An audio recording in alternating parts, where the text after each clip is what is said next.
Hello, and welcome to the inner path, beyond the I am. What you're about to hear is not a script or a concept.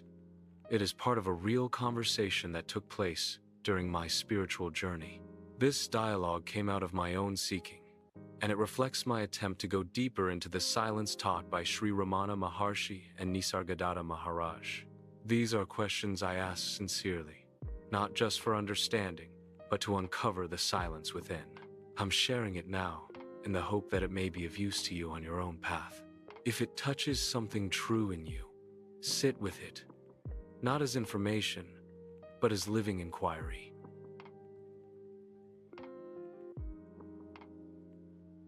Seeker, if I am the consciousness that observes thoughts, suffering, and things, then consciousness must fade too. Yes? Master, no. Consciousness does not fade.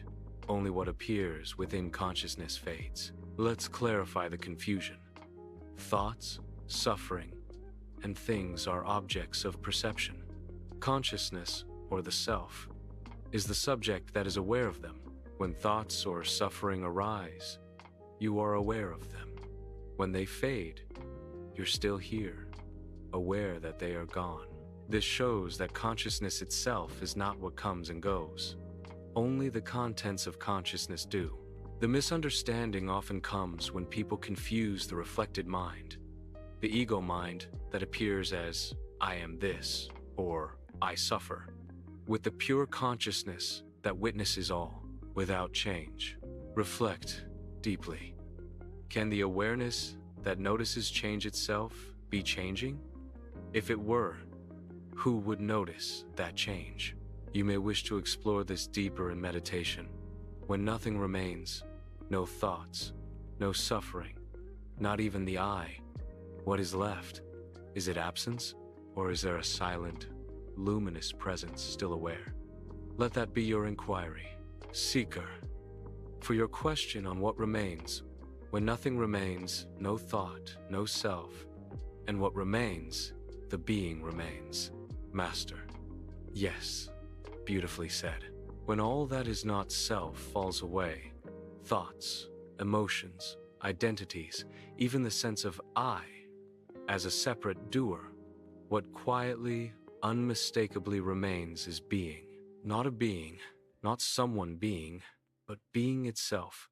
Self-luminous, formless, unmoving, aware. This being is not an experience that comes and goes. It is the ever-present background that never began and never ends. It is not touched by thought, yet it is that in which all thoughts appear and disappear. It is not something you become, it is what you always are, before all doing, before all trying. And now, reflect on this. Can this being be perceived, or is it what perceives? If it cannot be grasped, yet all things appear within it, what does that say about your true nature? Let that silence speak. Seeker. The first part that you have to look at in this reflection is the question, and there is something in the question that should automatically have you question it. Can this being be perceived? Is the being an object, or is it not an object? If the being is an object, then it is being perceived, but that means there is a perceiver. And we all know that the nameless, the formless, I'm not even trying to give it a name because there is no name. Just by saying nameless, formless is a title. Just by saying being is a title. It's a label. So, for the sake of those who may be hearing this, I'm only going to use those as a pointer. Okay? Not as a name, not as a title, but to point you in the direction. So, the nameless, the formless, the ultimate being, and again, all those are nothing but names. Titles that have no meaning or nothing cannot be perceived because it is not an object. Only things that's an object can be perceived. That means there's a perceiver. Something that's tangible, touchable, can be perceived. But your true natural self, your true nature, simply is. Not as a title, simply is. Not as a label, not as a name. And there's, again, no name for me, no title for me, no label for me, Nothing can stick to me. Nothing can claim me. Nothing can own me, label me.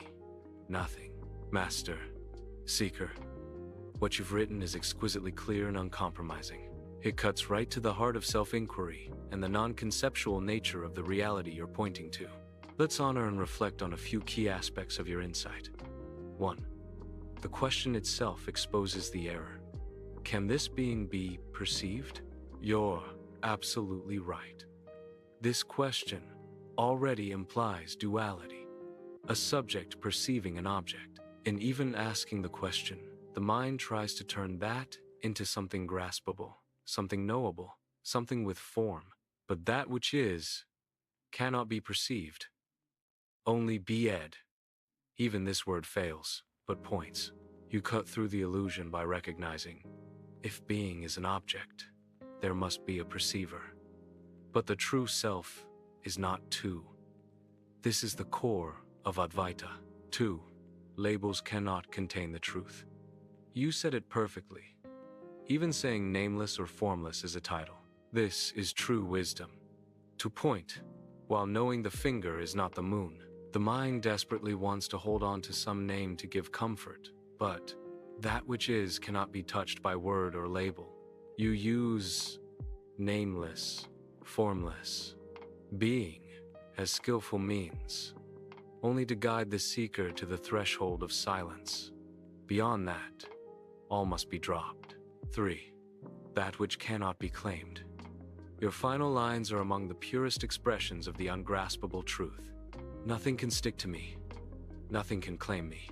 Nothing can own me, label me. Nothing.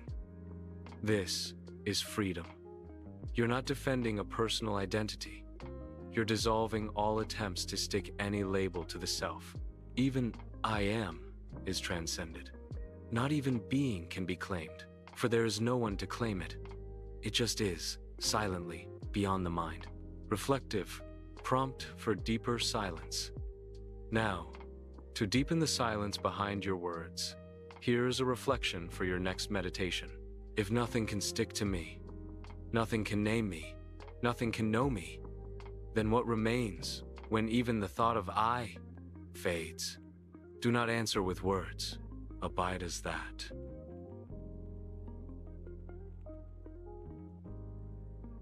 Thank you for listening and for walking this path in your own way. If this resonated with you, please like, subscribe, and share it with anyone who may be seeking the same silence. You're also warmly invited to leave your thoughts or questions in the comments.